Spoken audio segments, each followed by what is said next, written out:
If we were just making content creator a type of career and a box to check off, that is a very short lifespan. What if they're doing it for good intentions, but the way to keep their intentions, their projects, to reach a bigger audience where they want to have a good influence, they would need a system that would fund what they're trying to achieve. So many people are desensitized to the numbers. When you're told to continue to grow, your YouTube channel's gotta grow. You could build a sustaining, impactful business from that. The things you create on there doesn't have a direct impact on the full extent of your reach, but you can then put yourself in a position to make larger reach. 10,000 people, if you have their attention, that's a lot of people. And if those 10,000 people share your story with at least one person each, that's 20,000. There's another way to grow and scale without it needing to be this overnight thing. There are creators and artists and people I'm coming across all the time. When you look at their numbers, they're doing pretty well for themselves. They can be successful and do great things and make big impact in the communities that they want to and build all this stuff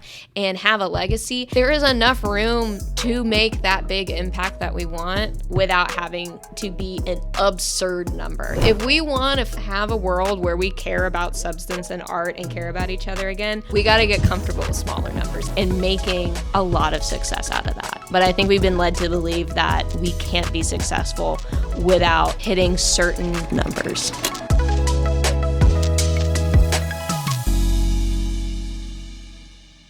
Anybody can do anything. The internet is an abundant place. Anybody can get anything done. That abundance place. I just like the quality of the. It's so okay with the hidden record. It's obvious that I started, but one of the frustrating thing is that I'm trying to put at least a valuable interview out there, but somehow the ones are not valuable and they don't add to anything. Gets higher engagement. I'm like, what the fuck? It's every time I have a creative manic episode and I finally draft out my next essay, like a 2,000 word sprint of a draft, and then I spend days revising it and printing it out and hand revising it on paper and retyping stuff, and I put it together and I hit publish and I'm like, everybody, I put out a new essay. Then I get like 3 people look at it and I'm like, why? Why? But to be fair, I don't publish that frequently, so the algorithm has no idea what to do with me. The other thing too, it's like, I think, do you just do cold opens to your podcast? I actually don't know. Wait, what do you mean? Like a cold open where you aren't just like, hey, welcome to the podcast, and then you start? Do you just like hit record? See, you're about to say hidden record. That's why I have that name as hidden record. I walked right into that. Yeah. I do appreciate a cold open. I think that's probably one of my favorite like tropes. So anytime you watch like a TV show, and instead of the first thing you see being like the title screen or the opening credits, it just starts the show, and it's usually like a one-off joke. Like that's a cold open. Oh, okay. Like on SNL, they do a cold open, and then they. With that being said, guys, as you already could tell, we just dived into a bit of a insight in what we're going to be talking about. Internet stuff, maybe ASMR, but internet stuff mostly. This is. Go ahead. What's your name? I'm River, by the way, in case you don't know. I feel like River is, according to my research, guys, it's not even her real name. Hey. I saw it. I think it was at Medium. Go to her socials. You will find the direct evidence. Oh, actually, it was in the podcast with VidIQ. Viper, if you're watching this, thank you for doing the podcast with River. Viper. It was a great episode. But I used that, I think.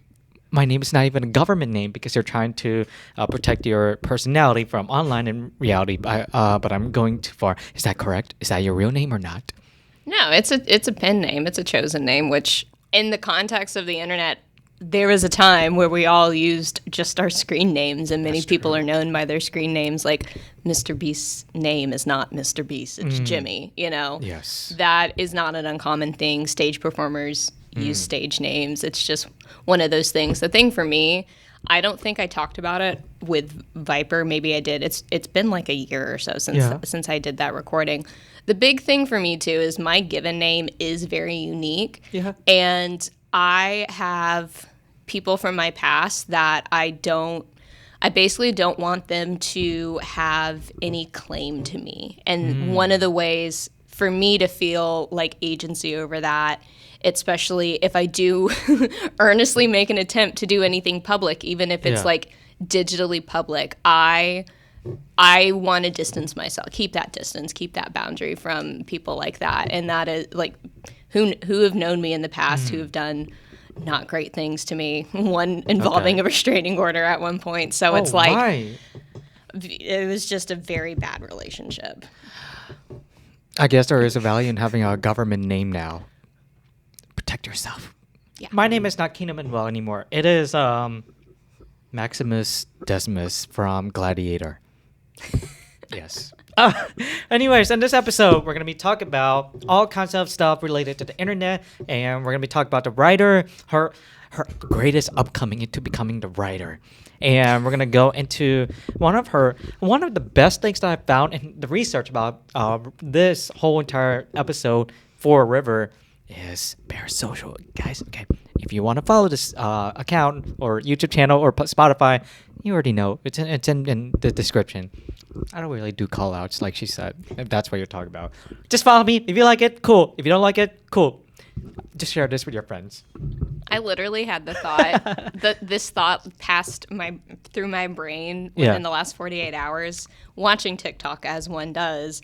And like 30 seconds into a video I'm watching, they do, a stop in what they're saying to be like, and if you like content like this, make sure you like, follow, whatever. And I'm like, do we even need to be saying that anymore at this point? Like, if you don't know, I don't know if it really does help to get people to follow you or like your stuff. Like, those types of things I feel like are ingrained in our behavior using the internet or using social media. But I just had that thought pass through my brain. I'm like, do we even need to say that anymore? Okay, we're going to jump right straight into this conversation then. Well, with that being said, do you think that is actually complementing or adding, is it adding or removing from this whole idea of the parasocial? Because they're trying to create a connection with the viewer, and if they're interacting with them by saying, hey guys, if you really like this content, it's sort of like an interaction that they're trying to create between from being in front of the camera and also trying to reach that to the viewer. Is it adding it or taking it away? So I'll back up for a second for me, because for the conversation, for me, for you, for everybody involved here. So I first learned about parasocial relationships before I think the collective glob of the internet took a hold of that term.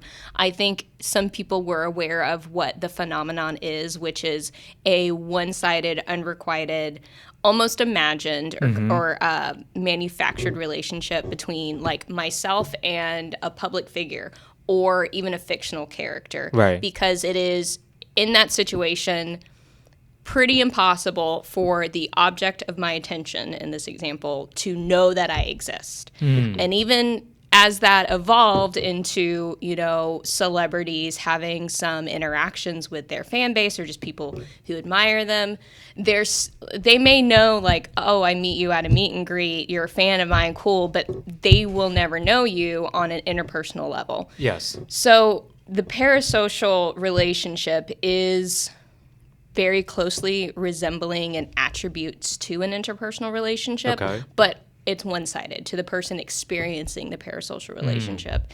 And so in many ways, it's kind of an abnormal way to form an attachment or a relationship with another person, whether they are a fictional person or a real-life person or they play a fictional character or something.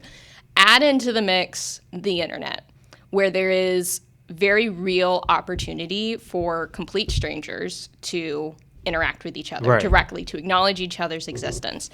And that has been exacerbated by content creators like YouTubers being on a live stream and calling out, somebody's name who left a comment and they're answering their questions and they're like, oh my God, this YouTuber knows who I am now. Oh, that's amazing. Like, it's a fun moment. It's pretty innocent in that, but it gets further complicated as those interactions kind of pile up. And so we see a lot of people using the term parasocial now a little flippantly, a little bit like a buzzword, a little bit of like, that's parasocial of you.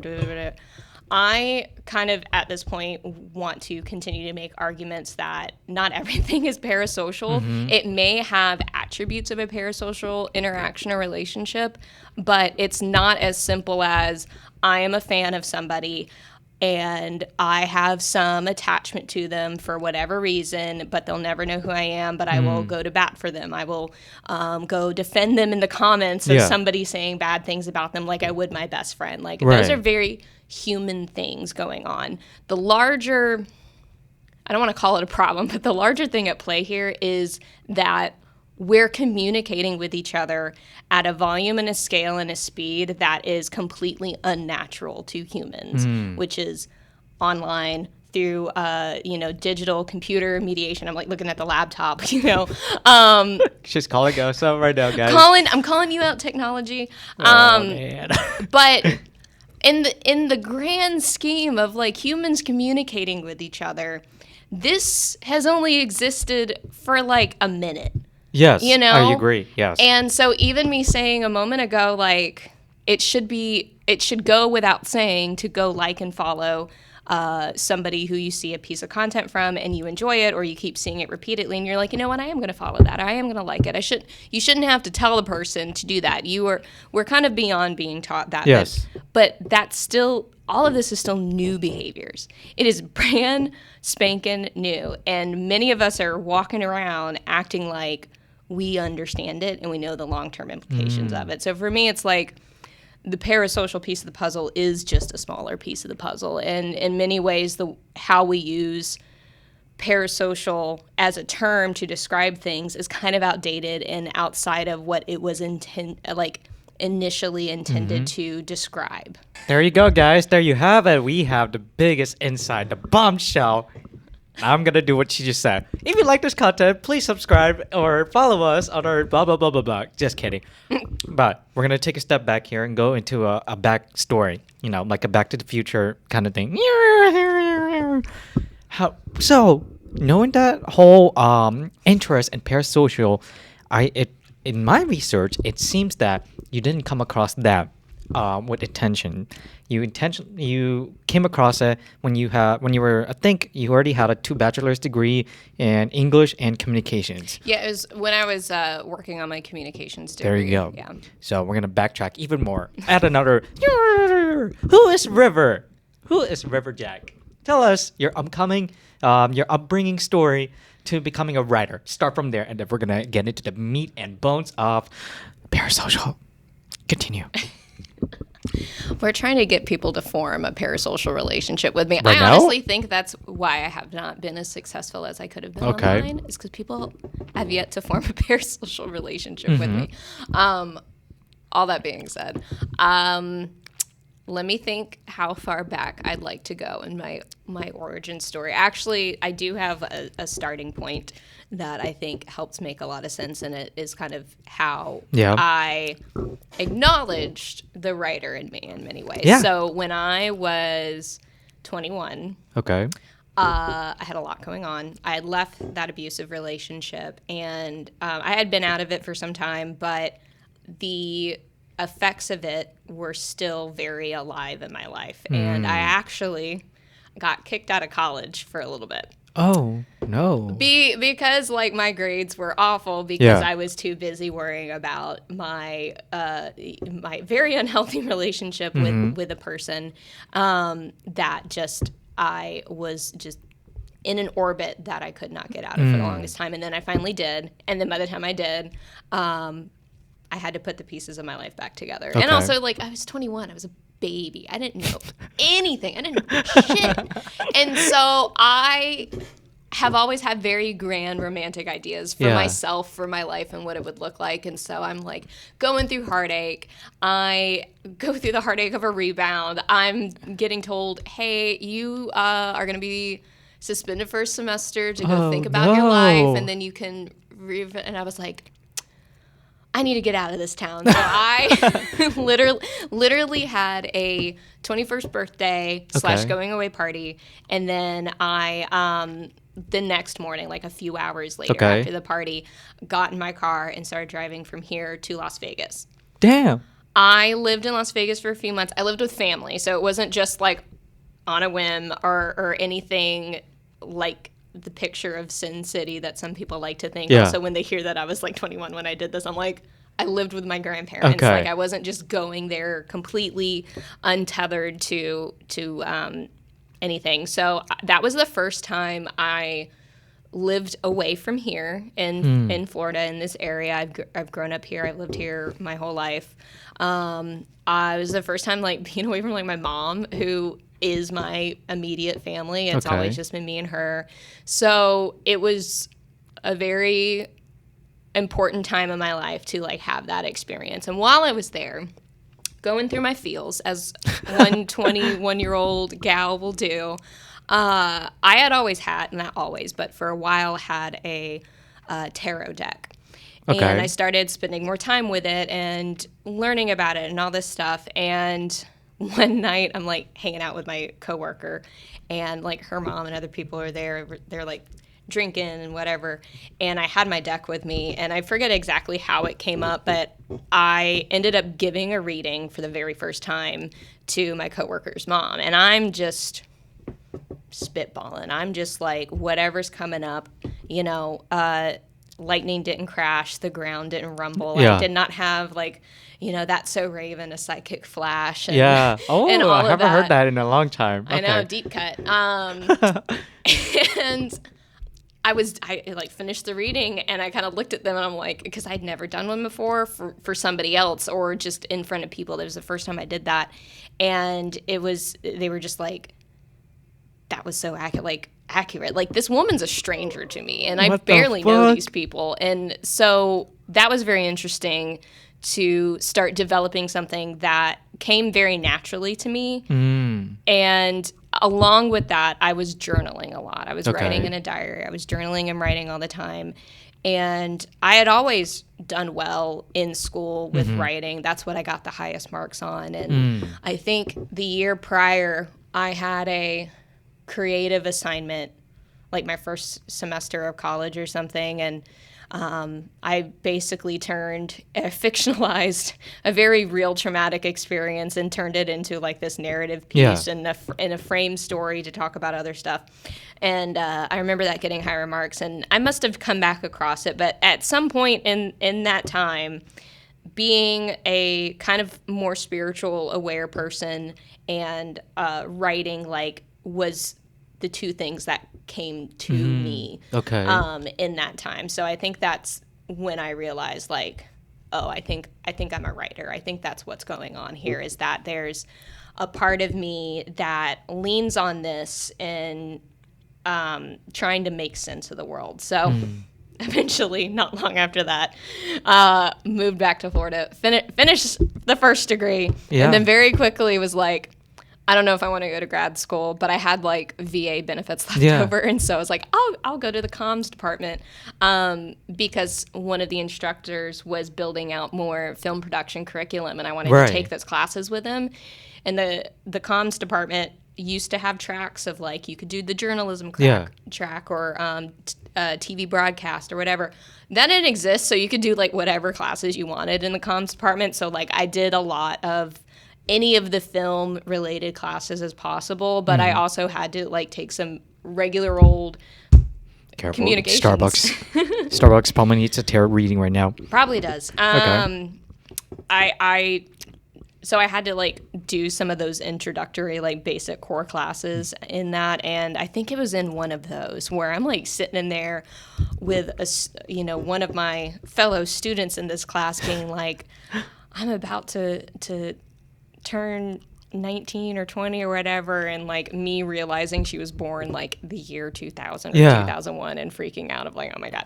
But I think in one of those classes is when I came across the term parasocial like in my research, and then I swear to God, I still have this folder saved on my computer and on my hard drive of all of the academic journals available that I could find through like the library database about parasocial relationships or parasocial phenomenon, downloaded them. And there's a very limited amount of these. Like now there are more academic studies out, and definitely more attention on the subject. But I mean, not to literally sound like myself in high school being the Tumblr kid that I was,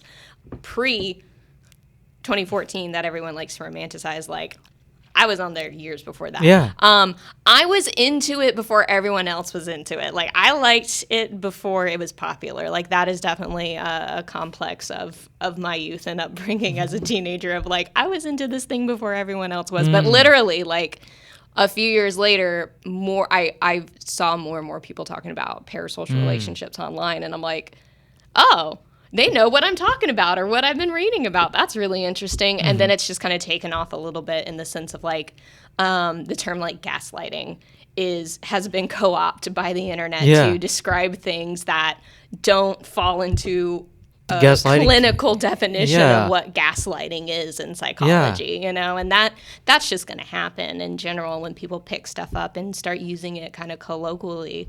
But I mean, that's kind of the fun yet annoying thing about human communication. Like, our language is going to change over time, and I think because just diving into this little this little tidbit, because we don't have as many of the nonverbal cues that we are socialized and grew up with, like when it comes to texting somebody or leaving a comment on someone's like YouTube video, like we interpret things so differently. And if you'll notice that sometimes people have debates of like the generational divide of, you know, someone's boomer mom being like, hey, ... in a text, and then you read that and you're like, what does that mean? That sounds serious, but like that poor mom, bless her heart, is sitting over there, she's just like, hey. And that's what she means. But to me, when I read that, I'm like, that means something different. And so that's kind of coming in place of those nonverbal cues. Well, the thing about that one, before I packed the whole story. I know. You're good. Hey, don't even feel sorry about it. I also often interrupt my own train of thought. So when we start at point A and end up at W, just... You're doing wonderful. It gives me a lot of information to play with. To give a opinion on that part, it's just with the texting and everything. I don't think the people that are being raised in this generation will never understand the true value of connecting to one another before we got so invested in our phones, computers. The value of communicating to one another. And bro, oh my gosh, you know what ticks me off? When we have conversations, just nothing but small talk and surface level bullshit. I don't like that. That's why hidden record these conversations are fulfilling, but it's just nobody is just so. It seems to me that no one is as interested or no longer interested in that kind of conversations. That's all I'm gonna say, because I'm gonna go back into. You mentioned that the tarot reading, and then you had the spiritual awareness. And then you also were involved in the comms department as well as writing. It sounds to me that if you combine those two, there's gig craft media. Because craft part, for some reason, all I thought of was which somehow connected to tarot reading. I don't know. I'm making more connections than I based on that story. See, it does start to kind of make sense when I like talk about it. I'll say this first. I was literally saying this to somebody yesterday. I was meeting for coffee, and they have read some of my work, so it's nice to get feedback. And I'm like, my biggest thing is, does it make sense? Because I'm convinced when I talk about stuff or when I explain stuff, it doesn't make sense, because I can see the 5D chess my brain is trying to play, because everything's connected, and, you know, potentially undiagnosed ADHD be damned. I'm just like, I hope it makes sense. Whatever I'm saying or writing, I hope it makes sense. But Gigcraft, speaking of that, I think I started it during the pandemic. Like, I fundamentally wanted an LLC because I had been doing a lot of some freelance stuff. So like I was getting paid through like PayPal invoices. Okay. And I was just through conversations with different friends of mine who kind of run their own little businesses and stuff. I was like, yeah, it might be a good idea to just do an LLC. And I'm like, well, let me set some intention behind it, right? I was like, I want to give myself something that allows me the space to continue to be fickle with what I do, because I will pick up different projects. I'll start different things all the time, or have several different interests going at once, or something gets put on the back burner for a period, and then maybe months later I'll come back to it. And I think I remember saying to someone like, well, I work a few different gigs, and that's kind of part of my craft. And so I was like, gig craft. And that's how that came together. Ambitiously as a, mid in the midst of my like main character moment I was having with myself in the lockdown and just being stir crazy, I also envision like gigcraft being potentially like a term someone else could use to describe what they do, because even just a few years ago, I think there is there's still that romantic sheen to the creator economy or the gig economy, in the sense of like, I'm a videographer / graphic designer. I'm a writer / editor. And I think Puno from I Love Creatives, and she calls it slashies because they're talking about the slash you do, like writer / editor. Like that's the term that they use, and I think that's cute. I think I want a gig craft to be something like that too. If someone wants to describe like part of my craft, my art is that flexibility and my passions, like they're all connected because I am into it, but it's not following the traditional path. And I was very big into I don't follow the traditional path thing for a minute, like really unbearable about that, of like I'm gonna do whatever. And like I think I've calmed down a lot since then. I still am very clear on how I will never stop being stubborn about certain things, and it's probably because I don't fit into certain molds. And I'm okay with that. It offers myself freedom in some ways, as well as challenges that I, need to work through when they come up. But I'm very aware, like, I don't fit in certain molds, and there's no point in trying to shove myself into that and be miserable. And so all of that kind of came along with that idea of gig craft. And now it is something that, while I may not be actively promoting it or being like, it's going to be this thing or this is a brand I'm running, whatever, like it still exists, even if I'm not, talking about it online. It's there for me. And that's kind of the intention I set behind it, is like, I want to have something for myself to create under if and when the time comes, and it can house different things. I think I even envision like, what I would really love to do is just be the producer behind it, a ton of different projects, and it be like, under that gigcraft studio or house or whatever kind of situation that would be. But that's kind of my ideas behind it. If that's what it turns into one day when, I hit the lottery, I finally win, and I can just bankroll everybody else's projects because I'm like, you're so much more talented than I am at operating a camera. I know I am not a camera operator. Like, I am not. I'm not good at that. I can do a couple cool things with my iPhone. I barely know how to use the DSLR I already have. But I would rather, be the person to bankroll your stuff and slap my name on it and then talk about how wonderful it is to other people. But unfortunately, right now, I don't have that kind of dough. So here we are. I think it's more of like it's kind of like you're in your 3-act structure. Act 1, you started with this whole grand vision of what gig craft could be. Then you're in Act 2. I think you're still in the middle of Act 2 before you get to Act 3. It's all humbling experiences, guys. Lots to unpack here. Writing and all this and that. Going back to the conversation that we had off the camera in relation to the gig craft and writing, you talked a lot about how some authors and writers, I guess I'll bring AI into it, I guess. Why not? It's unavoidable at this point. Yeah, it's really unavoidable because like what I would imagine back at, 2020. That must have been such a difficult time, and I think writing it sounds like it became an avenue for you to express a lot of your thoughts, which is why it also led to your great videos like what is content, all of this and that. But the one thing I wanted to focus on for a few minutes is on the writer's aspect.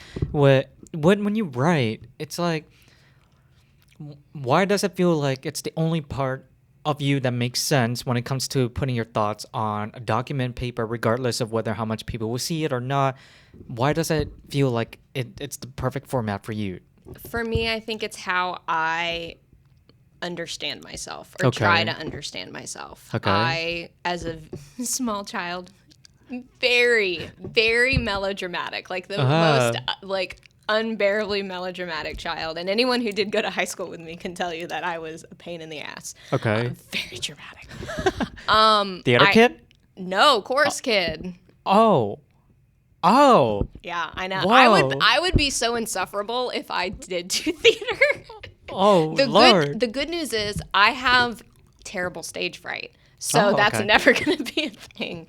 I liked chorus and all of those situations. I never did solos. I did one once and I hated it.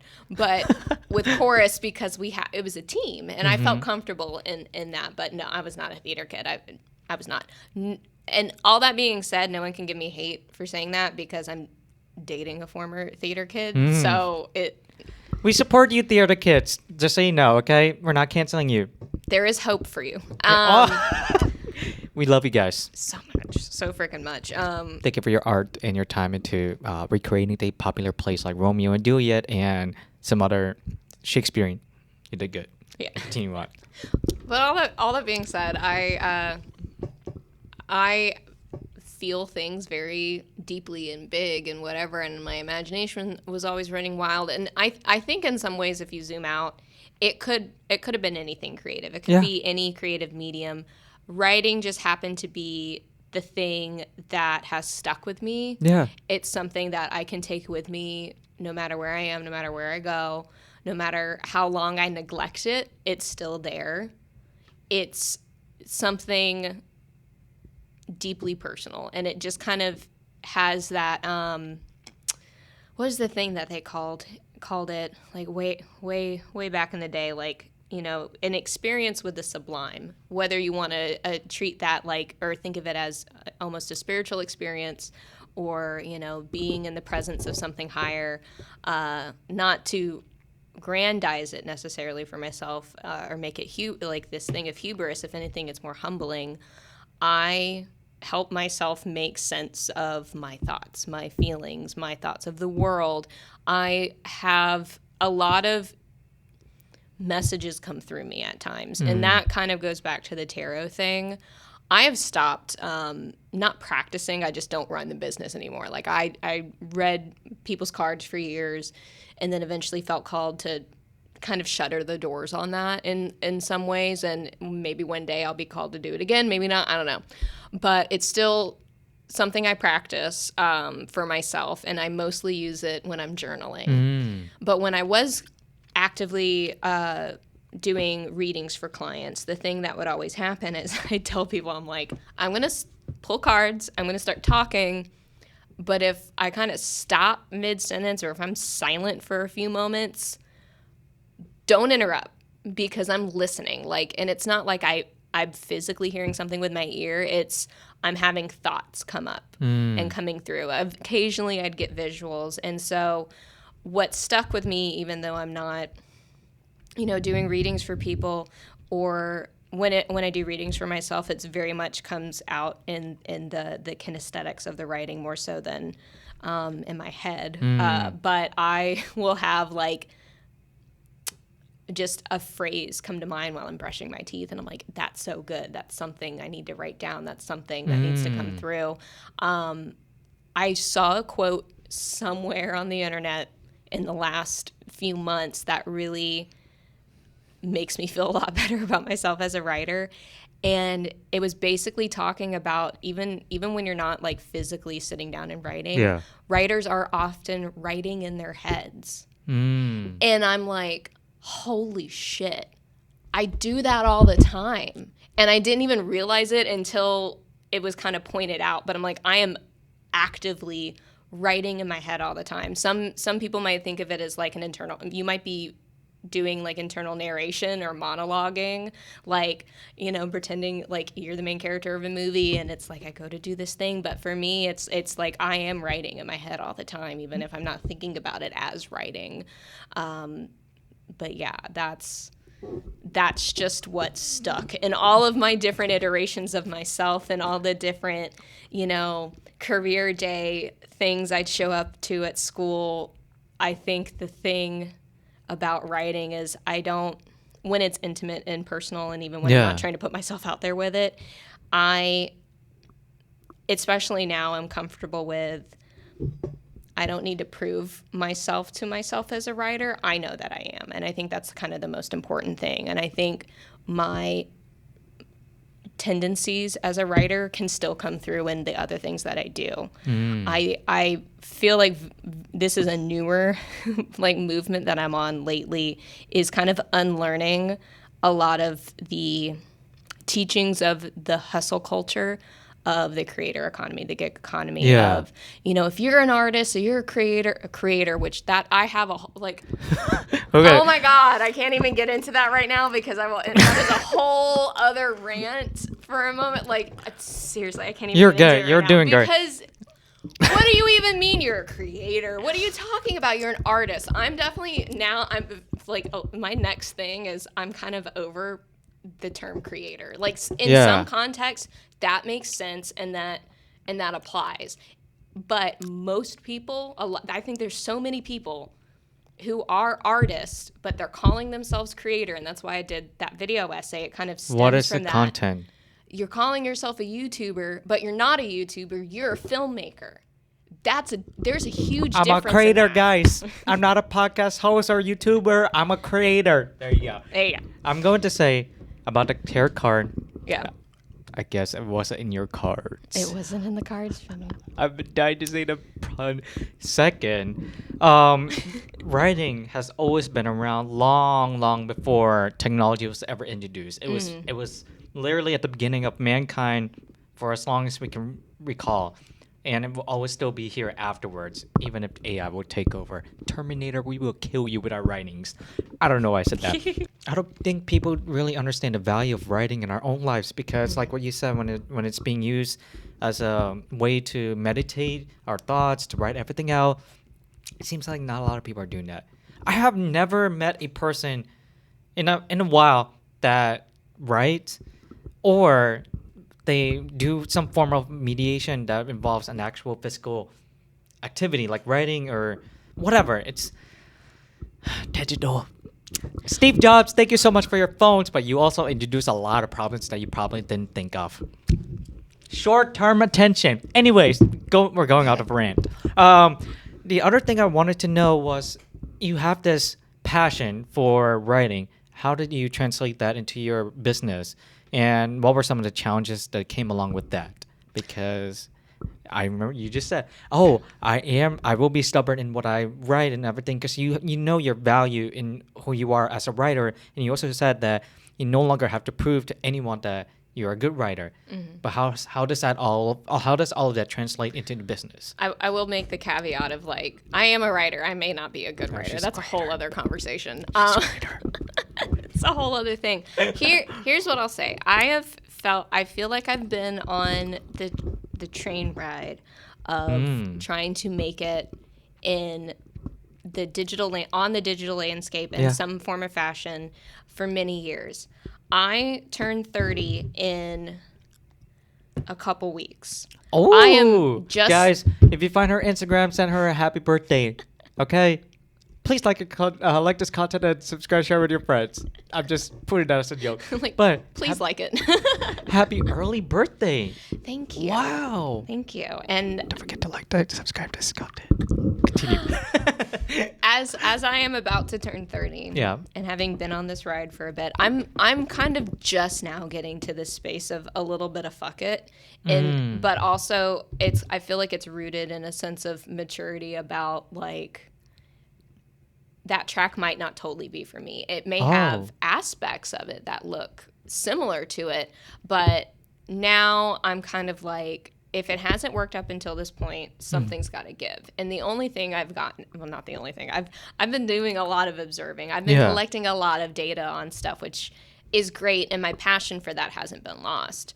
But again, just kind of knowing that I don't fit in certain molds, but still comparing myself to others who I think I want to be like them or Yeah. aspire to be a peer of theirs in some way, whether in my body of work or in, the same creative circles. I'm like, I can't do exactly what they're doing. And I think the thing I have the most conviction on in terms of whether you are running a business or being an entrepreneur and are a creative, I do put air quotes around that because I am exhausted by the entrepreneur space as well. We'll just call them slashies or whatever that is. Slashies. Yeah. I think there is a little bit of an artistic renaissance in content. Okay. But I think what's going to surprise people the most is that there's gonna be huge successes, but they're not gonna look like anything in terms of the success examples of success we've seen over the last 5 to 12 years. Okay. In that people are not gonna go viral the same way that they have.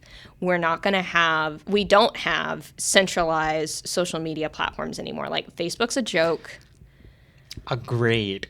Instagram is a whole can of worms. I'm frankly we can get into the AI stuff for sure. I'm really annoyed by like that meta AI search thing that nobody wants. Mm-hmm. Twitter is a joke, and I refuse to call it X because it's Elon Musk whatever. I literally on the way here drove past one of the few Cybertrucks that somebody has in this area, and it's upsetting. And they had it wrapped like matte red too. Like I saw it and had like an immediate reaction of upset. I'm like, why? Anyway, that's not the point. The point is, we hit a really like manic high in terms of the short internet history, and even like the YouTube we know today really has only existed for, again, maybe 10 years, though YouTube's been around much longer than that.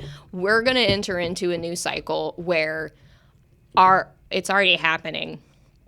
The internet is bloated with bots and AI generated content. That's not even good AI generated content. Oh, there's a dead internet theory too. The dead internet theory, I love that. Mm-hmm. I love spooky shit. But also because I am a sucker for a 40+ minute YouTube video essay about stuff like this. So like that's my jam. The social media platforms that have kind of put us in the position that we are now, that we kind of associate with the culture and the texture of the social internet, they suck now. Nobody wants to be on them. Well, it's the capitalistic thing with everyone wants. It's like quality. They want quantity and now it's profits over the customer. It's just. I remember, like you said, Instagram used to be a place to share genuine thoughts and photos, but no longer is that going to be There's a reality. No incentive for someone to be on any of these platforms unless they are a money-making machine for the platform. And these platforms need to fucking realize, which they know, but they refuse to do anything about it, that the only reason they have any market value is because of the labor of the creators that are on there. But they will only reward you for bending over backwards and using their native features to maybe get the fucking chance of being shared to the actual followers you have, as well as discovery pages. Like, it's absurd, and I can't fully predict what will happen to these platforms other than probably for the next couple of years as they get more and more bloated with just this hollow ass crap that nobody wants, that nobody's asked for, but also these people have been taught to create because that's what they were told to do to be successful. I don't want to put anyone in any particular corner because we're all kind of victim to it to some degree. But people like you and me who are like, we want to have conversation, but we are also too exhausted to do anything but small talk unless we set aside time and a social battery to do it. Or we want to just fucking make art. And if you have something to say that you want to share with the world and it have something of substance, it's going to be a lot quieter, but it's going to fucking outlast all of this other stuff. So much joy pack here, guys. I love that passion. Holy crap, that passion. No, it's just... And that's the tea. Wait, what? And that's the tea. I love what you said where the art, sure, it may not be as viral or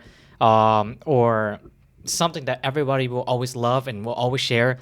The one thing that I like hearing from your statement was yeah, sure, it may not be as the loudest, but it will outlast everything else. Because here's what's going to happen, because this is already true. I am constantly discovering new YouTube channels, new creators, new artists who have anywhere in the ballpark of 10K to a few 100K followers, subscribers, what have you. I would kill to have those numbers on any of my platforms. That being said, that's small beans in the larger scale of people who, there are so many people who have millions of subscribers or followers on TikTok or YouTube, these other platforms.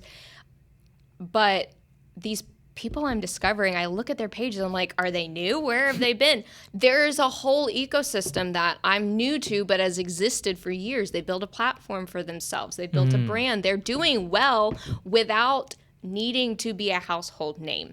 So what's going to happen, and what is, I think, a lot of like how Gen Z is approaching stuff, and in the sense of romanticizing a slightly more analog lifestyle, and analog not being fully unplugged, but maybe opting for, I hate that they call it a dumb phone. It's just called a cell phone. That's the only thing I will pick a bone about. I bought one light phone. It does help. It does help, and things like that. But they'll also, people are craving that third space, that community, the like personal touch.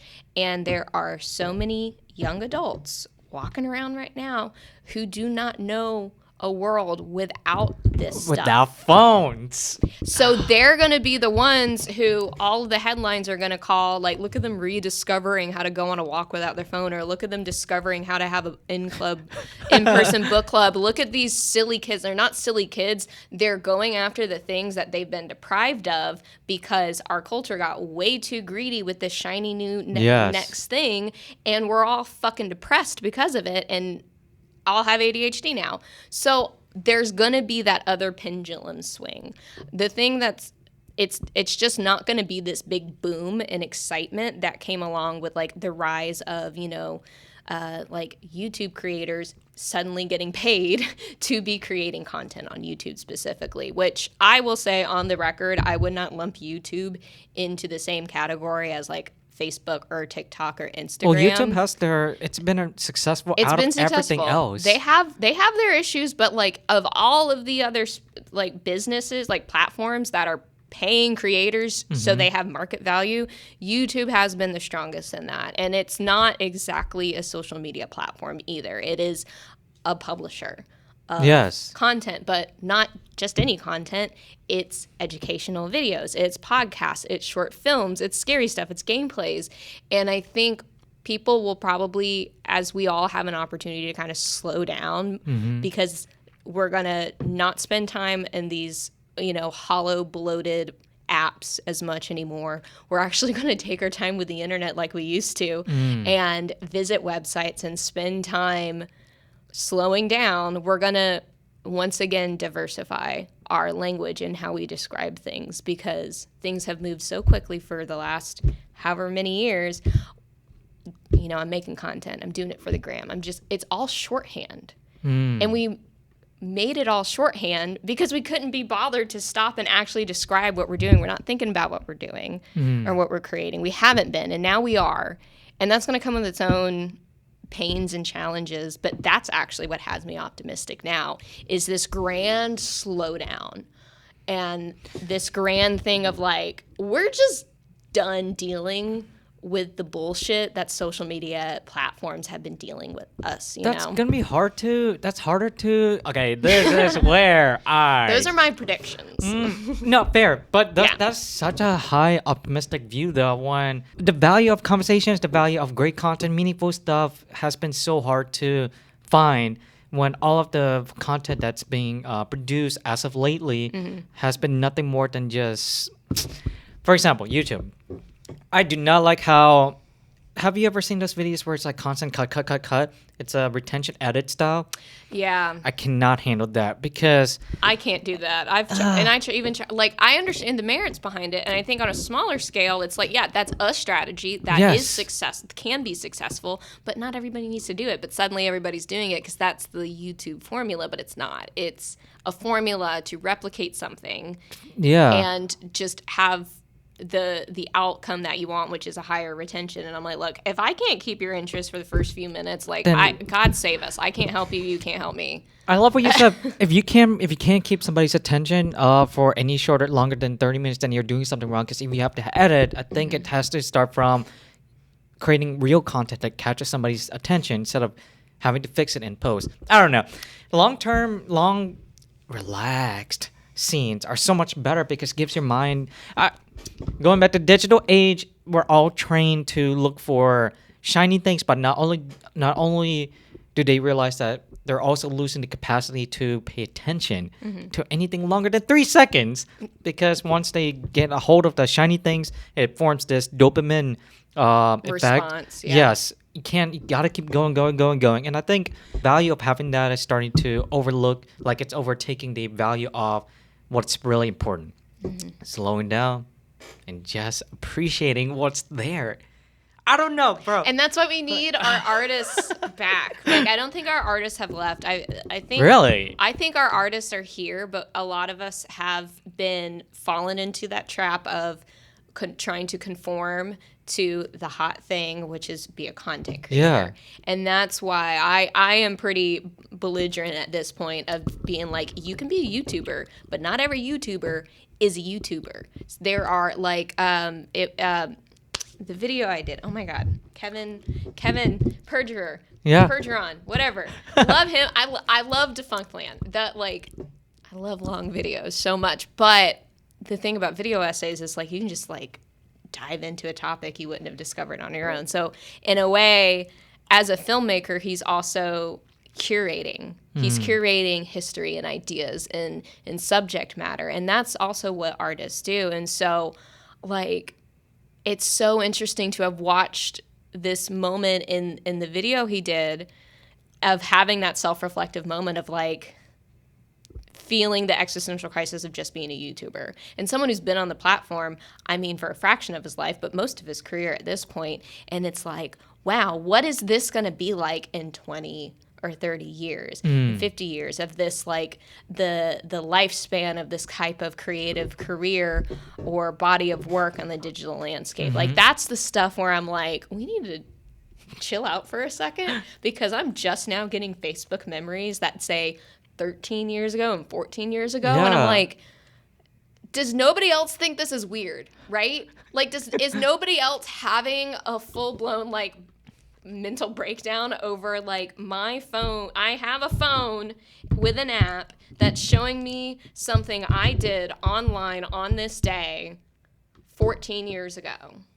What? So That's the age of a freshman in high school. They don't even have their learner's permit. That's the age of my time on the internet. that's also like another version of an online journal of writing. Yeah. It's another digital version. Is that why you feel optimistic about the whole internet? It's like it's another extension of someone who's being a writer, where they're dependent on the actual physical body of work, like media, magazines. But with the rise of the internet, do you think, from your perspective, it's also a good thing because it's another form of extension of someone that's identifying themselves as a writer and being able to have a higher reach to potential people that read their pieces of work? Yeah. What are your thoughts on that? My thoughts remain optimistic, as much as I will yell and scream and cuss and fight somebody on this stuff, because it is... I almost want to say, like, it's such a blessing, but how cool is it that we live in a time where, like, there is this technology available to us that allows us to do things that we wouldn't have been able to do 20 years ago, 50 years ago, 100 years ago. That's really freaking cool. And that is really humbling in the grand scheme of, like, this earth, my lifetime, the cosmos. Like, we need to check ourselves sometimes. Like, life is short. It's not all that serious. Like, Yeah.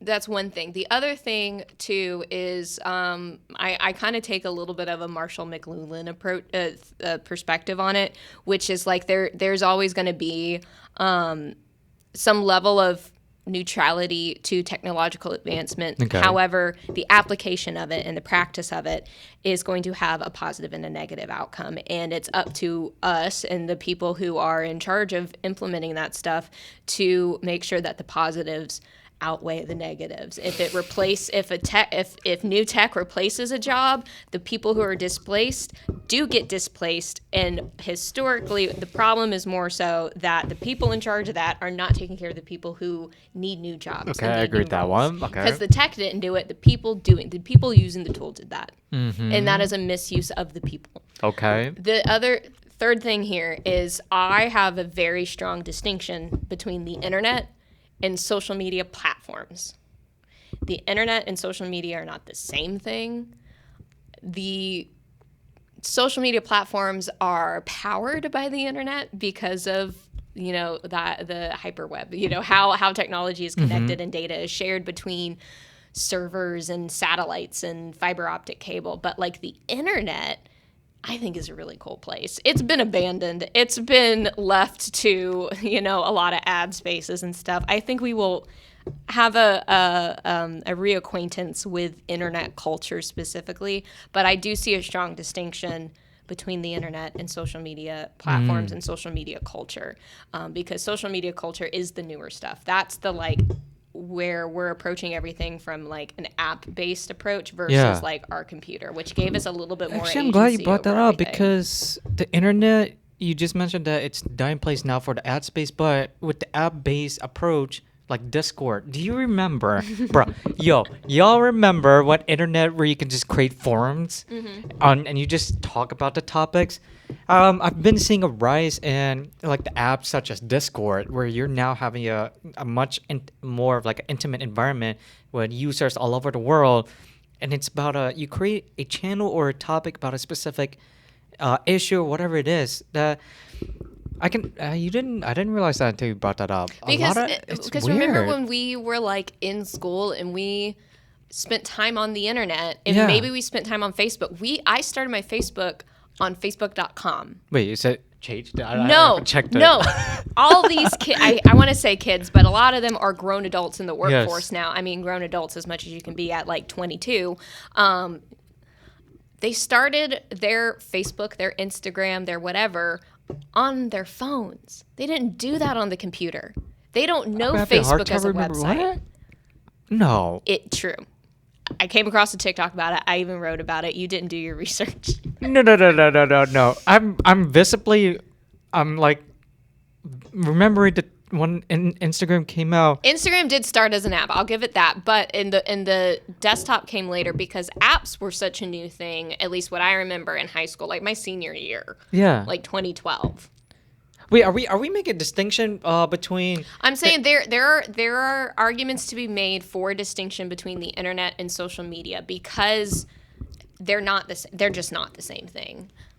Jeez. They're connected, but they're not the same thing. And so I'm optimistic for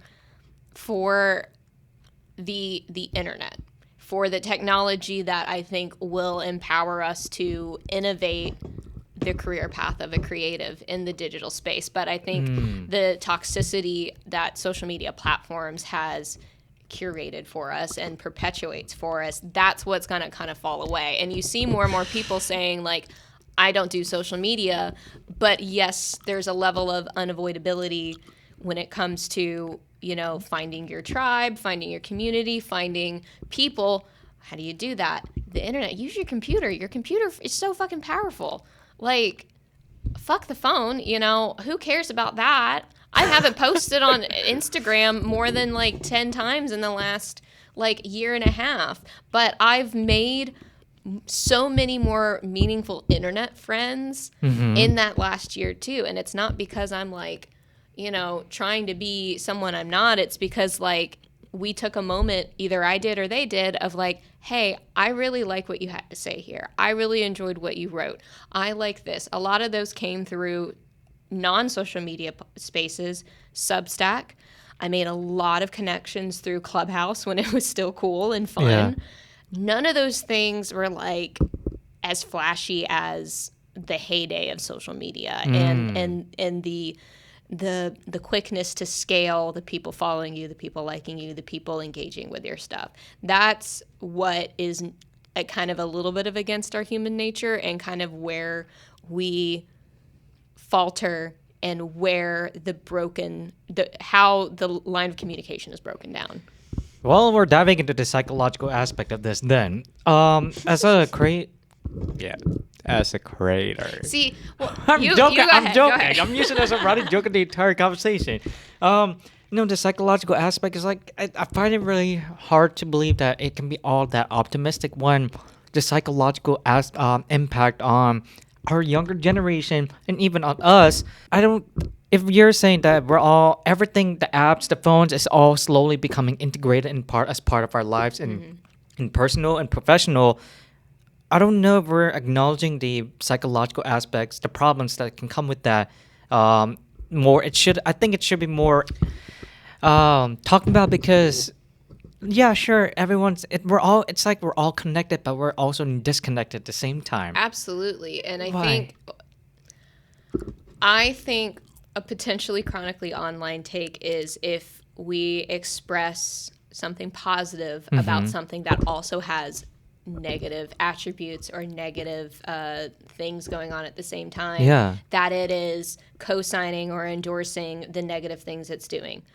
Social media, the apps, the platforms, the internet, I think at its root is neutral. Really? Hang on.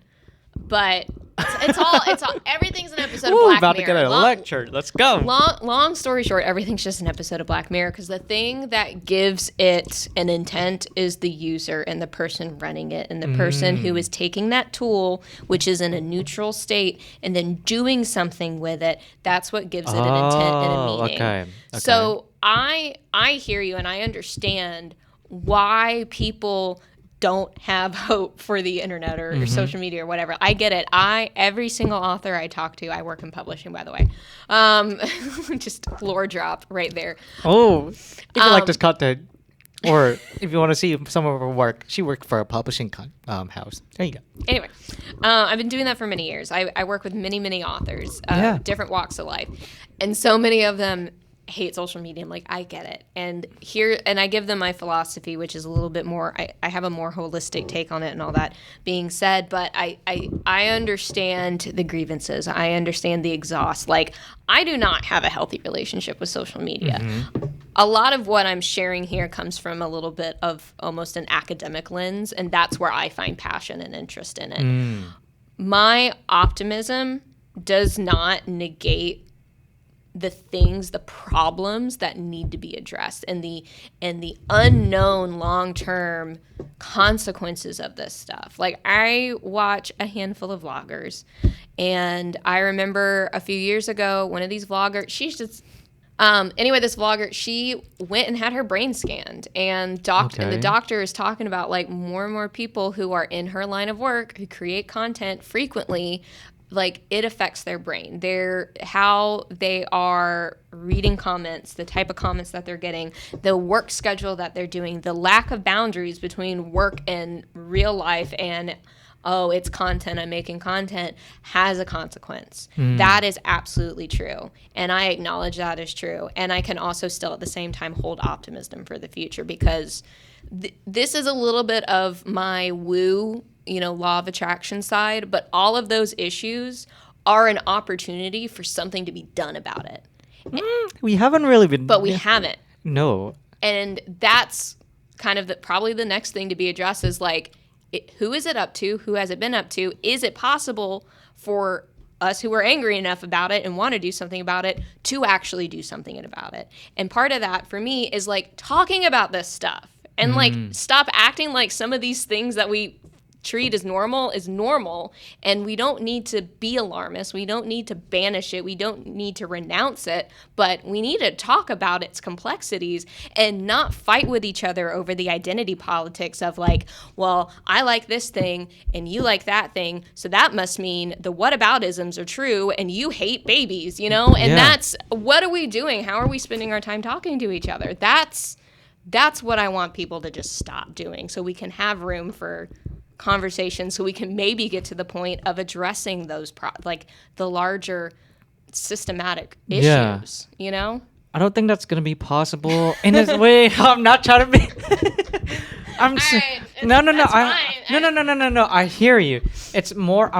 it's more in the lens of I'm trying to put after hearing all that, I'm trying to put myself in the shoes of someone who's now growing up in this current generation.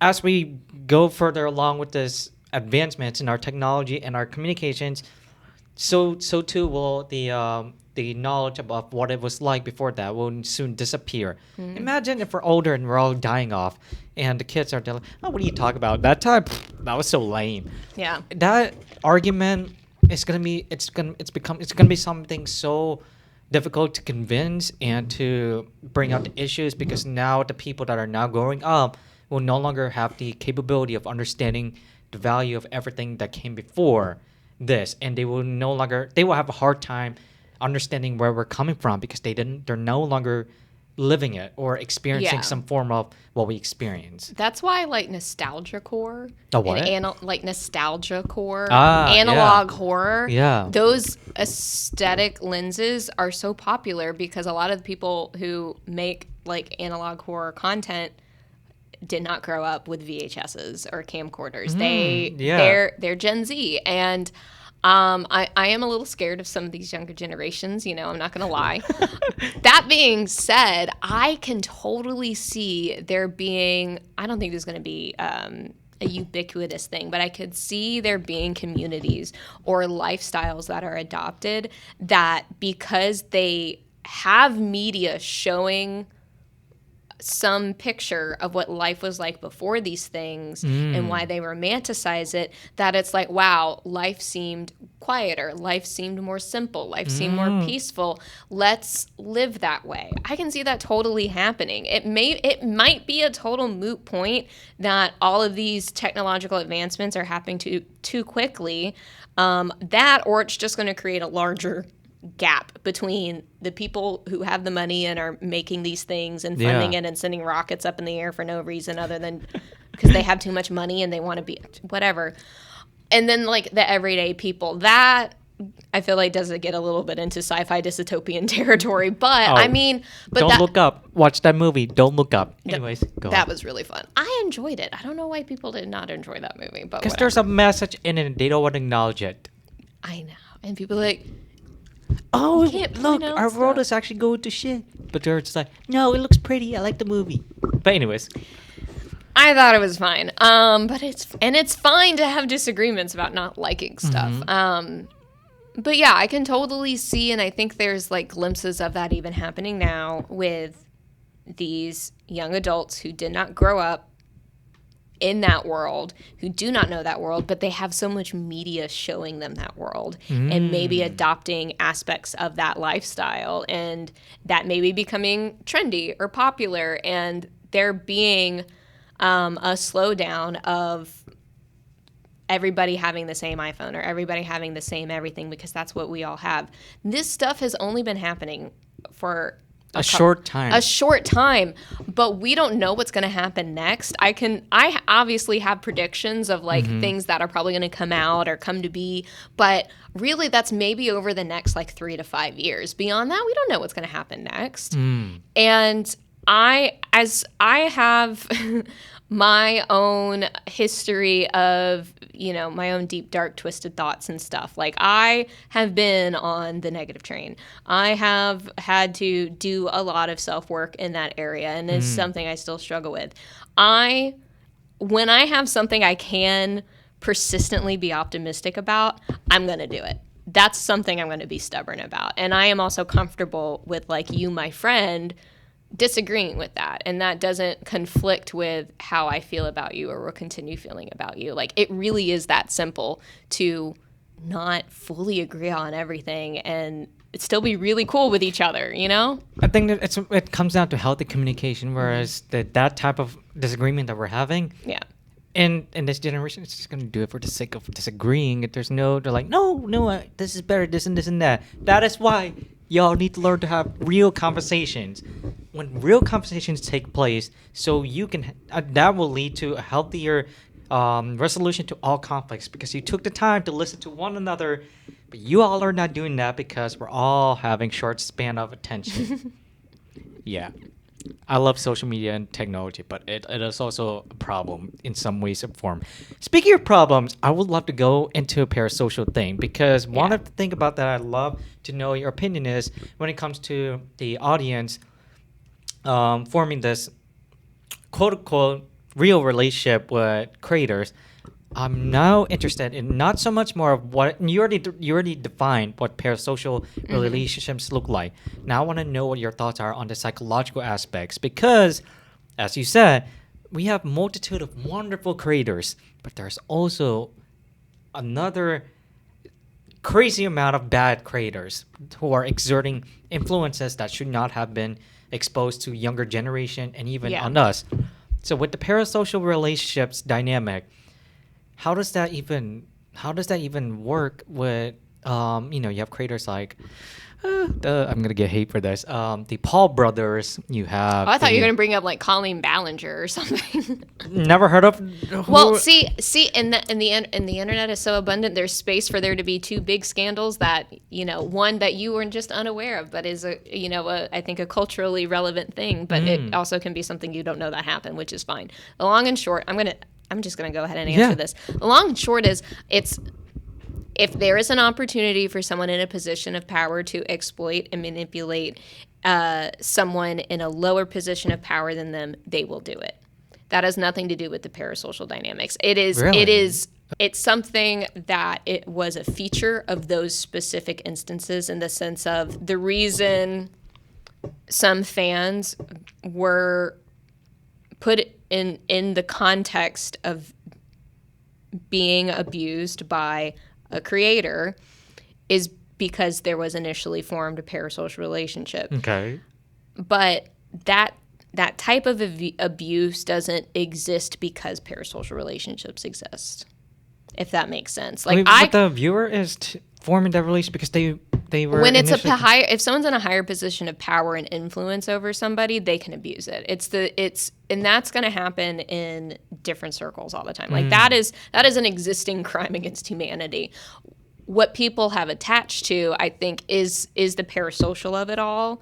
Because remember when I was talking about all those academic journals I downloaded about parasocial relationships, most of the studies or essays talking about it had an extremely negative lens and perspective on parasocial relationships. People who have parasocial relationships with celebrities or fictional characters, they're sad, they're lonely, they're antisocial, they're introverted. It all had a negative take on it. And there was one essay or study, I should say, that did like a 60-year survey of the available studies that focused on that, and their conclusion was overwhelmingly the bias was on parasocial relationships are negative, plain and simple. But that's just not true.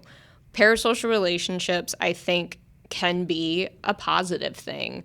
When we talk about like comfort characters, or I watch specific creators on YouTube because it's comfortable. It does feel like somebody I know. I can have the acknowledgement of like, this person does not know I exist. They know I exist like conceptually as a member of their audience, maybe, but like I know they don't know me. I'll never know them, but I do know this persona of them. And this persona of them is something I can put on in the background or watch or engage with, and I laugh.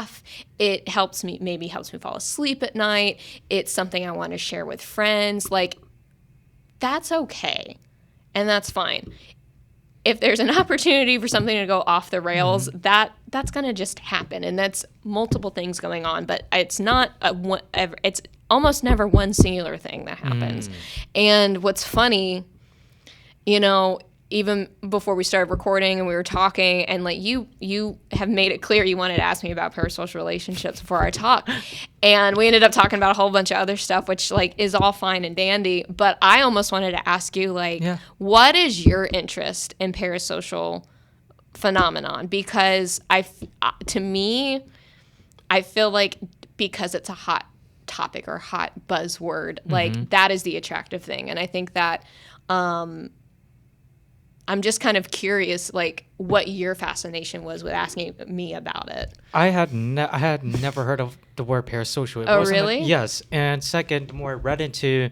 Well, you're probably less chronically online than I am. Well, I have all the accounts like hidden record and all this. I have to post it, but I don't know what that. But anyways, I had no idea that word existed. And when I got into what you wrote about that specific term, especially with Hank Green, the YouTuber or whoever he Yes. was, it wasn't so much about how the parasocial, the term itself is now becoming like one of these buzzwords, blah, blah, blah. It was more of the psychological aspect. I wanted in anything such as whether it's technology or company, I always find it so interesting in how people are affected by whatever it is that they're exposed to in the psychological and mental what's that word? Emotional and mental aspects. I don't care about what parasocial has to offer in terms of the content, but rather more of how it affects one another, whether you're a person as a creative or filmmaker, whatever.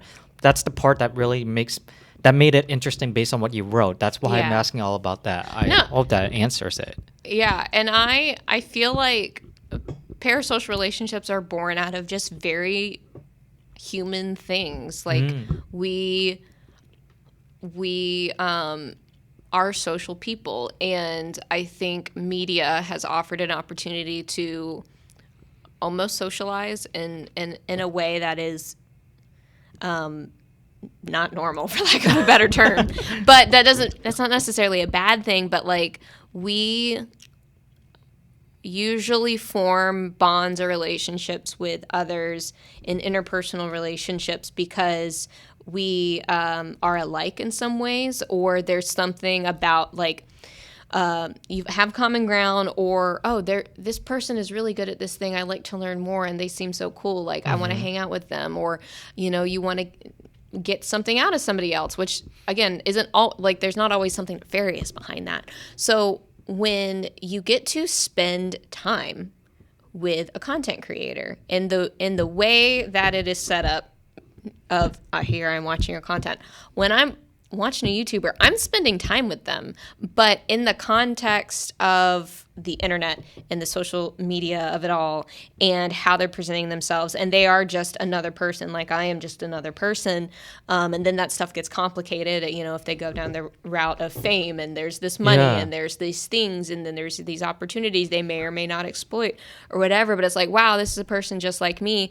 So it's like there are the qualities and the vibes mostly of an interpersonal relationship, but it functions like a power dynamic, or somebody who is famous and you're not, or whatever. And so it's kind of mixing up two different types of communication dynamics that historically or just don't go together. And now they're kind of making up new mixed match pairings, and because this stuff is still new, we still need time to understand it. And that's mostly what I argue for, or try to at least, is to continue discussing it, but not trying to shove everything under this label or that label, but this like, we don't understand it yet. I half jokingly but earnestly posed a suggestion on TikTok to Hank Green, because I'm like, he might see it, he might not. It's whatever. I'm not doing this just so Hank Green will look at me, but he's someone I admire, him and John, whatever, long story short.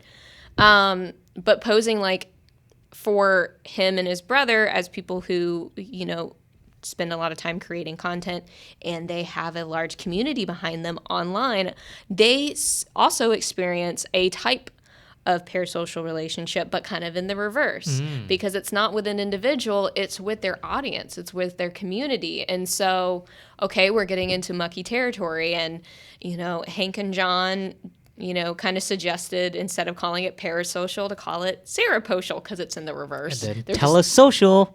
And then I came up with telesocial, because the root tele means at a distance. Para means abnormal.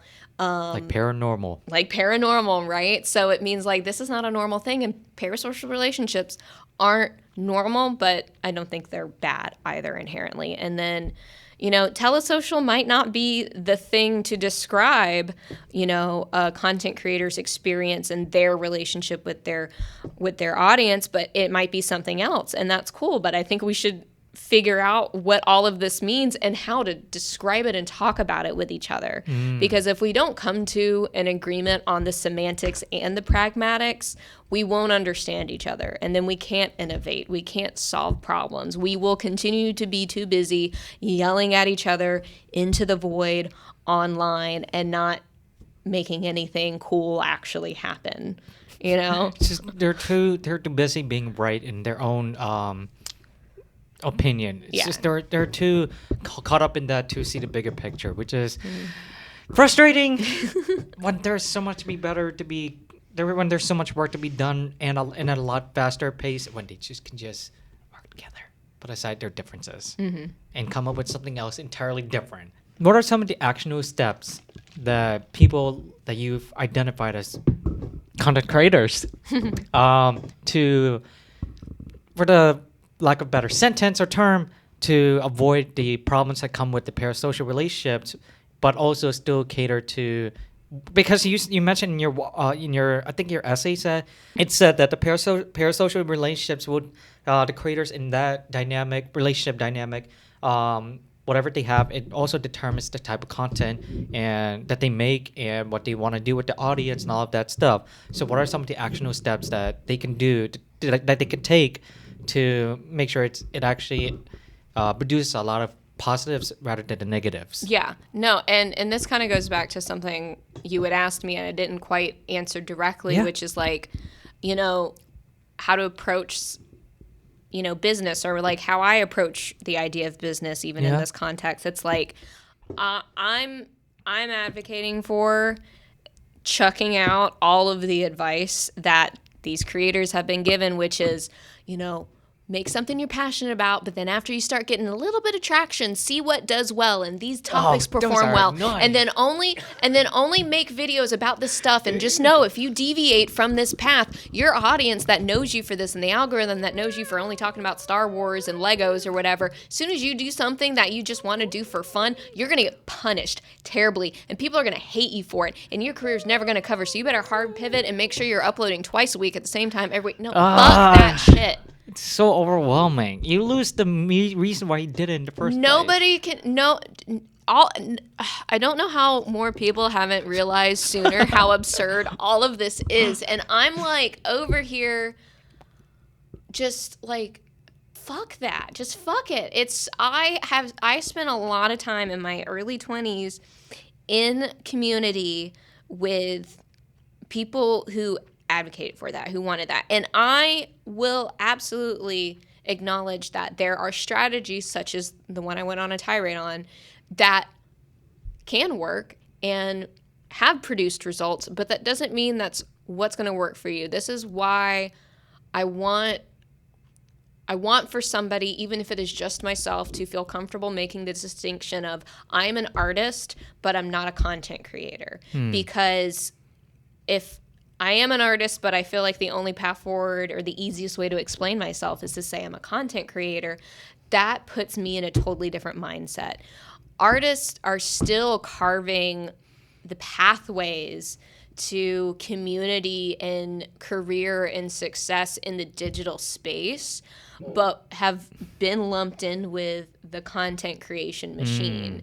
And I really don't want to throw shade at true content creators, because they're just doing the system and doing them, and they have their own consequences to deal with. But to continue answering your actual question, when it comes to addressing as an artist or even a creator online, the parasocial of it all, it is unavoidable to not have a freaking reaction if someone comments on your thing and you're like, what the fuck? When it's clearly rage bait, when it's clearly someone who doesn't know you, someone who was not the intended audience for what you put out. It's so normal to have a reaction. And we just first need to acknowledge we're going to have a reaction. Second, screw doing like fan service. Screw doing taking what you love to do and what you are figuring out for yourself and what you have a relationship with and morphing it into something for others, fuck that.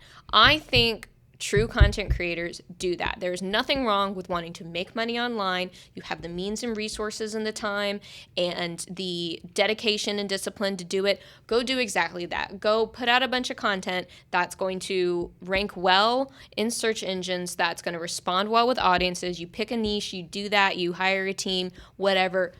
All the love to you. But if an artist is doing that, they're going to fucking shrivel up and die.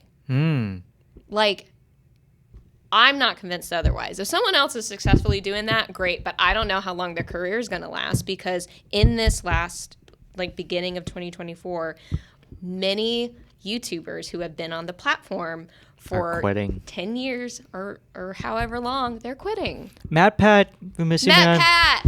We miss you, bro.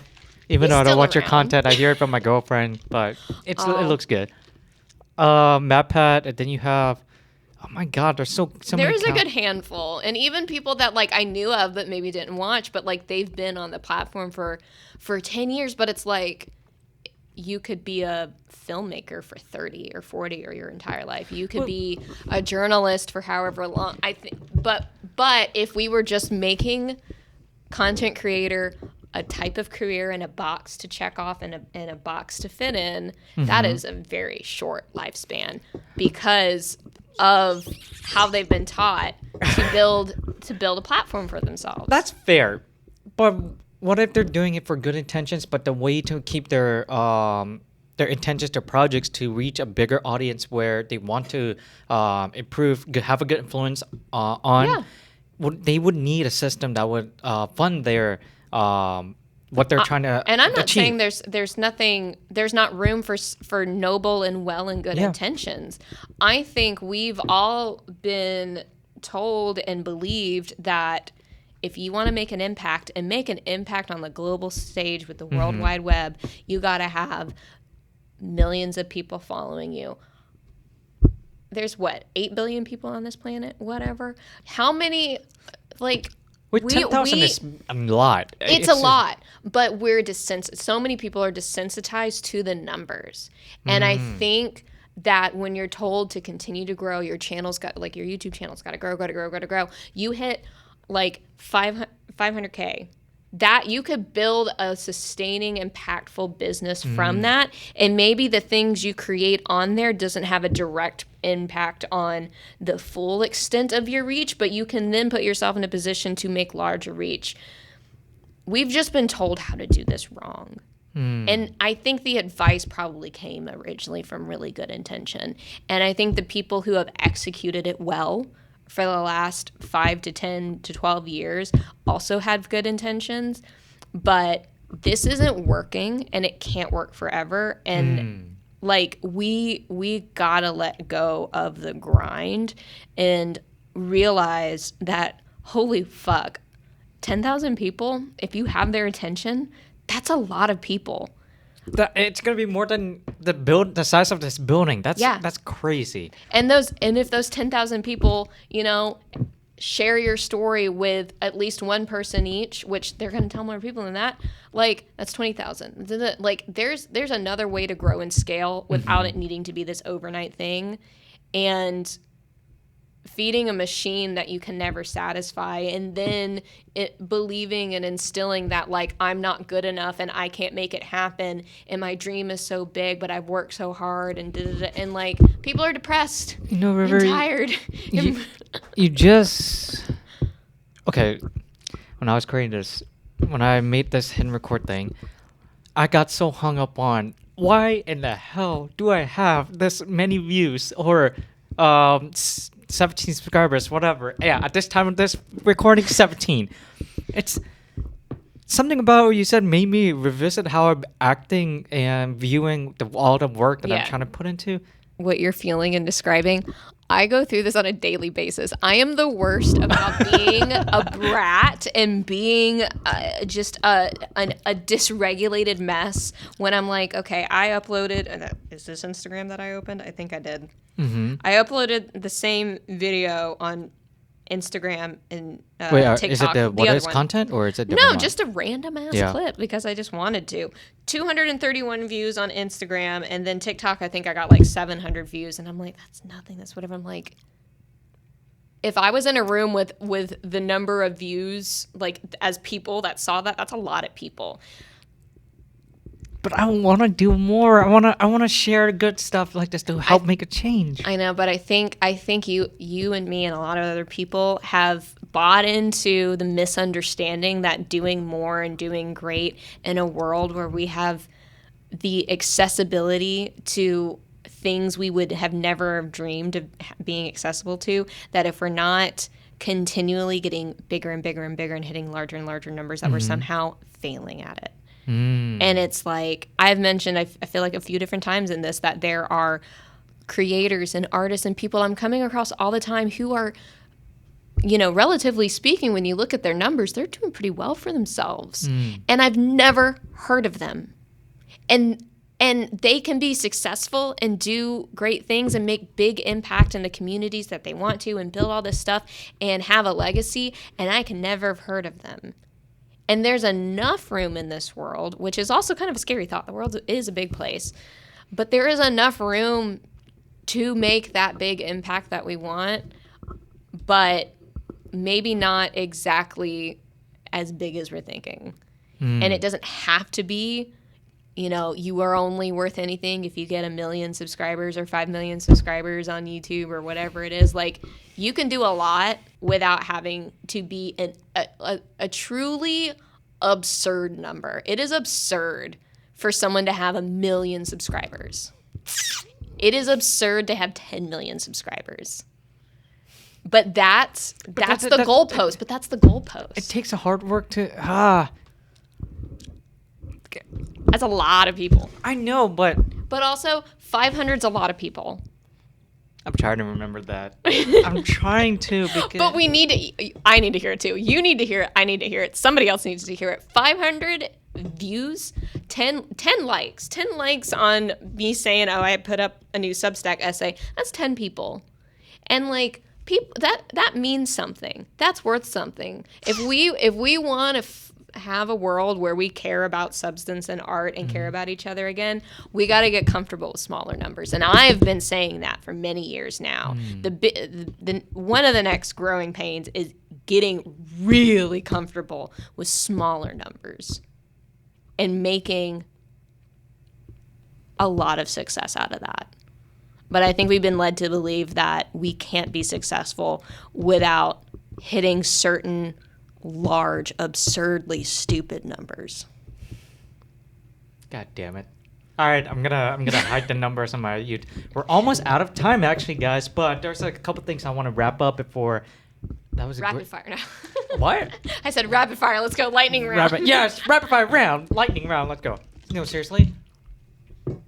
That is why I love. Okay, I'm gonna go off a little bit of tangent here. Not a long one. Please do, because I did like 7. No, that is why whenever I hear, that's why I love connecting with people, having real conversations. Because sometimes when you're, I often find myself in spaces like you describe, internet and social media, where it's just all this convoluted messages that don't really feel genuine. But conversations like this feel a lot more impactful on a smaller scale because it's just one-on-one. But it's hearing that message, like, so there are things that I thought I know already, but it needed to be told from someone else in person. So like sometimes 500 subscribers is, like you were said, it's not enough. It needs to be more. But it means something, and it means I something know. big. And I will also say, I say this a lot, like an aha moment is like shit you already know, but like you needed to hear right then. Yeah. You know? And like that's definitely the little bit of the woo, the little bit of the tarot coming through in the sense of like, I tell you, like just shit comes out of my mouth, and sometimes people are like, oh my God, that was amazing. And I'm like, I feel like I blacked out. I'm going to watch this back and be like, did I say that thing? Because I just showed up and started talking. So with that being said, does your tarot card reading say anything about the success of this podcast? You don't have to say. I don't have cards on me. I used to carry them around. Actually, a little story. I accidentally left my travel size deck in Seattle at my friend's house. So eventually she's going to mail it back to me, but I'm like, it's fine. It'll come back to me when I'm ready. Not that I don't have like 10 different decks at home. But I would love if this is the moment that for some reason I go viral, but like it may never happen. It's just as likely that I would go viral as I would never go viral for an example of things. I just like doing this and doing it with people like you who I do love. And in many ways, I often compare myself in a way of like, wow, I wish I could do some of the stuff like Kina's doing. Like, that's really cool. And, even if I'm not doing those things, I'm glad to know someone who's doing like those cool things. And like, I hear you when it's like 500 isn't enough. 1,000 isn't enough. Cause like, that's me all the time. I'm like, why don't I just have these things? I get mad. I got mad for so long cause I didn't get over, I was stuck at like right under 700 followers on Instagram. I got so mad about it. And I'm like, this is such a weird thing to be mad about, but it's okay. Like, I think there's validity in our emotions, but it's also worth like putting some perspective of like, where is this coming from? Why do I believe this? And, when you strip away the vanity metrics, it's like, we want to do great things and we're always pushing ourselves and we're also our worst critics. And it's like, it means a lot when I do have a friend or someone, compliment me on my work that I have put out that is available. Then I'm like, and I'm always like self-deprecating of like, well, I only put out like one video essay in the last year. And I'm like, but I did something. And there's people who haven't.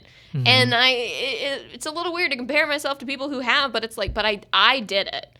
And that means something. And when someone has told me or reached out to be like, hey, that video was great, I'm like, I can't believe you watched it. Thank you. I'm like going to cry. But then the other part of my monkey brain's like, you didn't get enough people watching that. Like, what the heck? Like, why hasn't nobody watched it? What am I doing wrong? Da, da, da, da, da. And like, none of that is normal. None of that is natural. It's okay to have those reactions because we've been set up and conditioned to have those reactions when it's not doing well, but like that's not true, You did wonderful.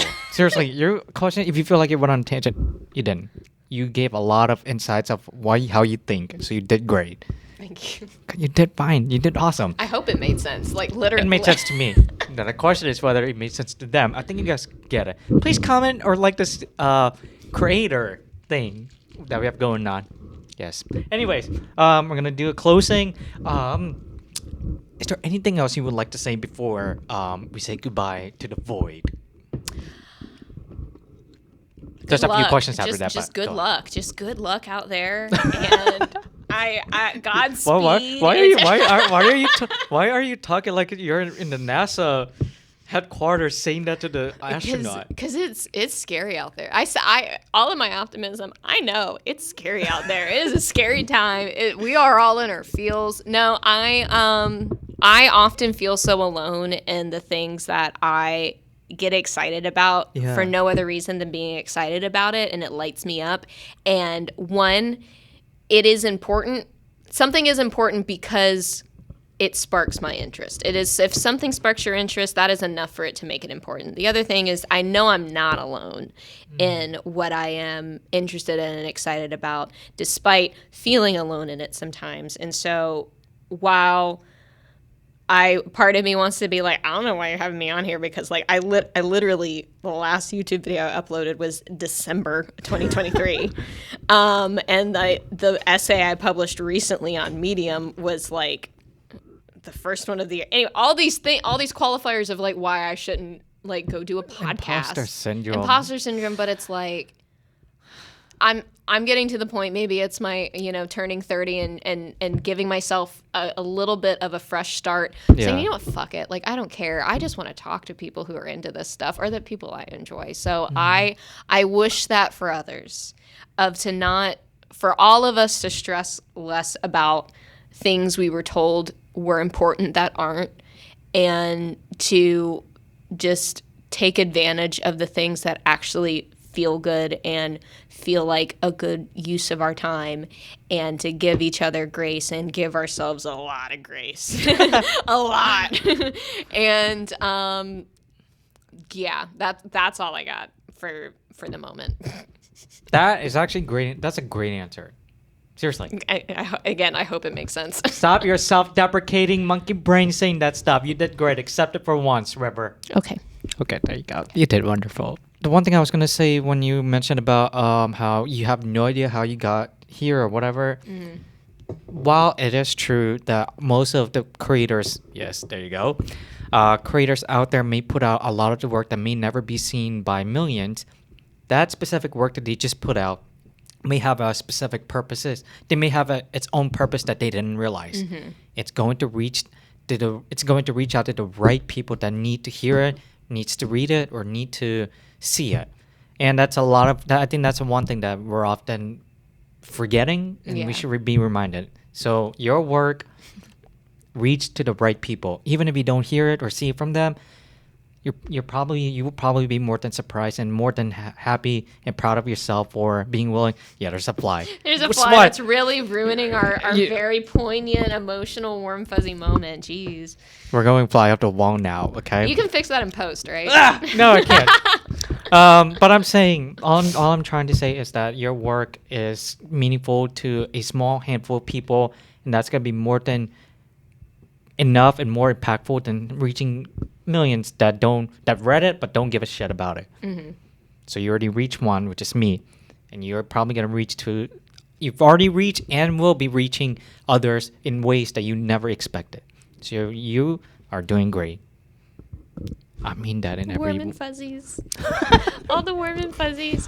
What I will say to leave and to take my own medicine in the capacity as someone who works in a publishing house, I was asked to write a bonus chapter for a book that's a part of a series for leaders. Yeah. It comes out this September 2024. I wrote about AI.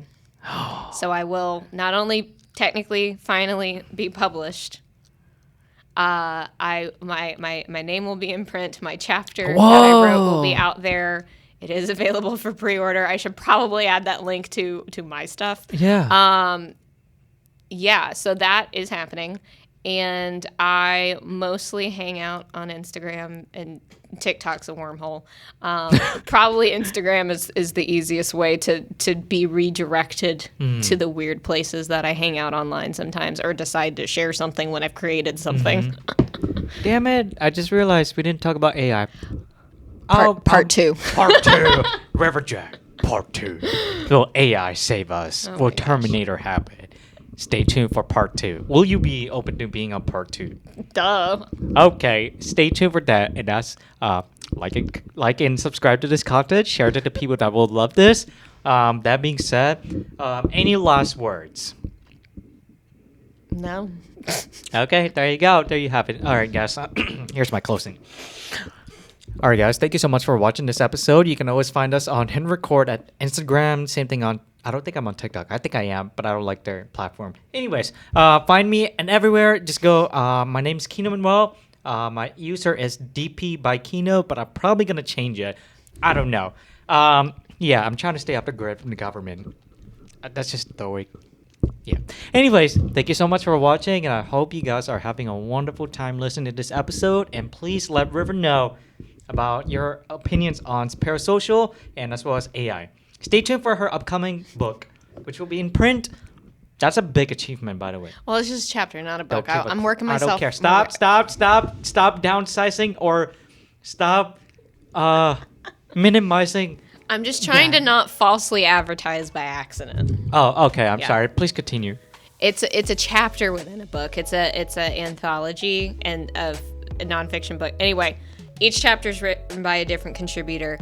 I was asked to write a chapter in it, so I will be published in a chapter in a book. point I'm trying to make is writing is such an intensive mental activity where it requires a lot of thought in what you're writing, and not only are you working on just the first draft, but you are also having to go through multiple revisions to get to the ones that you are so proud of. And in order to do that, not a lot of people realize that that is such a hard work to do. That is why I'm saying, do not freaking minimize or downplay your efforts and contributions in making a book, even if it's one chapter. Do you yell at all your guests? Like, do you yell at everybody who comes here? Oh, yeah. Yeah. Oh, yeah. Anyways, that was the longest outro. I'll see you guys in the next episode. Bye-bye.